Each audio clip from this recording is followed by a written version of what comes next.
As usual, there is no Formula One championship in which the FIA does not have to check the compliance of the cars with the reference regulatory framework. The increasing use by teams of flexible front wing designs to better balance their cars has come under the spotlight over recent weeks, with some squads questioning how far rivals are pushing it. For several weeks, suspicions about the flexibility of the front and rear wings of some cars have been brought to the federal body, which, despite regulating the matter through static tests, does not seem to achieve the desired result.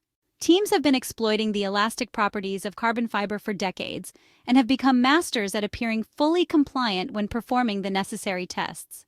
The workings of cross-woven carbon fibers allow this material to bend at certain speeds, then almost instantly return to its original shape in proportion to the deceleration. For example, in the recent Hungarian Grand Prix at the Budapest circuit, despite Max Verstappen's car completely resting first on the right side of the front wing and then on the left following a collision with Lewis Hamilton's Mercedes W15 car, it remained magically intact. By this, we clearly do not intend to highlight any illegality, but rather the absorption capacity of a wing element in extreme circumstances. With the usual sloth-like reaction times, better late than never, the FIA Technical Committee has announced that Technical Directive TD034G will come into effect starting from this weekend's Belgian Grand Prix at the 7-kilometer Circuit de Spa-Francorchamps.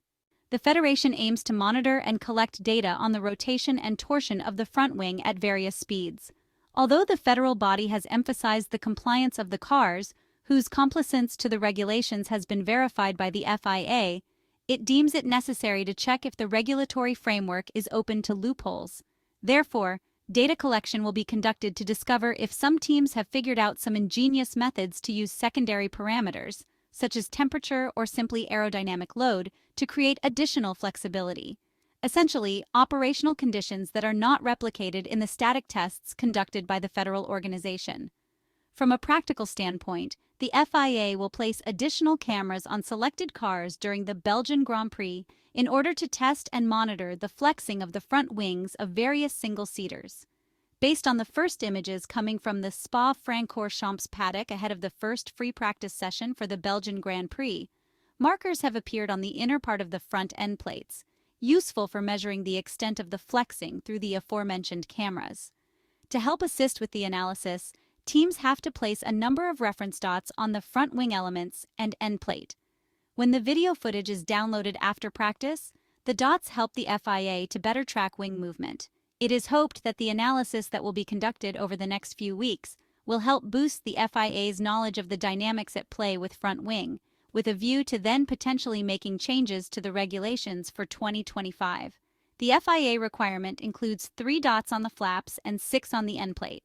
These dots are 20 mm in diameter and their locations have been specified by the FIA in order to establish a number of movement vectors that might be resulting in excessive deformations.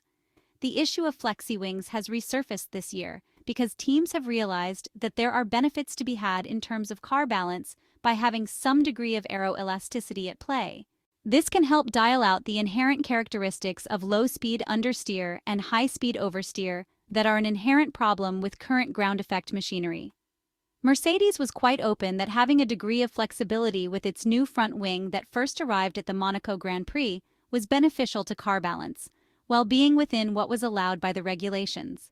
The German team's technical director, James Allison, stated that the goal for everyone was to ensure compliance with the FIA's flexibility test. The test involved applying loads, and the requirement was to limit movement within a specified range. The former Ferrari engineer indicated that as long as the wing bent naturally under load without exceeding this limit, there would be no issues with the governing body. The FIA has decided to measure the overall deformation of the front wing on track for an indefinite time. The Formula One management cameras placed near the nose cone are not able to frame the entire front wing since a large outer part is out of the lens's angle. To ensure teams do not get around the checks by running specific wings when the cameras are on, the FIA has required that the cameras are fitted for more than 50% of the timed laps in a session, unless there are force majeure circumstances that prevent them doing so, such as an accident or a session being cut short. It is not clear how many teams will be selected for the FIA checks, but all frontrunners, including Red Bull, Ferrari, Mercedes, and McLaren, are believed to be exploiting such concepts to a greater or lesser degree. The use of flexi wings in F1 has long been a gray area, with the nature of aerodynamic parts meaning they cannot be totally rigid when exposed to the forces that are experienced at high speed. The TD034G technical directive has been sent to all Formula One teams by Nicolas Tombazis, the FIA single-seater director, so they can place the markers on the front wings of their respective cars. It should be remembered that technical directives are sent exclusively to the teams. They are not a rule, and they are the method of enforcing it. At the same time, a technical directive could determine a regulatory review if certain numerical values vary as a limit. In such a case, the regulation article would be modified. For example, if the mass to be applied in the flex test or the flexion limit amplitude were to change, monitoring dynamically is very complex. At the same time, you can't make the component too rigid, as the risk of breakage increases exponentially. So a real solution does not exist. A car is legal if it passes the tests, and the flexibility ranges have been the same for almost 3 years. In essence, the issuance of this directive seems more like an attempt to assert the FIA's role as a regulator, which in reality it cannot exercise for many reasons, such as lack of personnel, skills not aligned with those of the teams, and so on. In short, much ado about nothing if the goal remains the data acquisition of cars that have successfully passed static load tests. A rather embarrassing situation, especially taking into consideration the fact that in less than a year and a half, active aerodynamics will also be present on the front flaps, when the new Formula One rules and regulations will be introduced starting with the 2026 championship.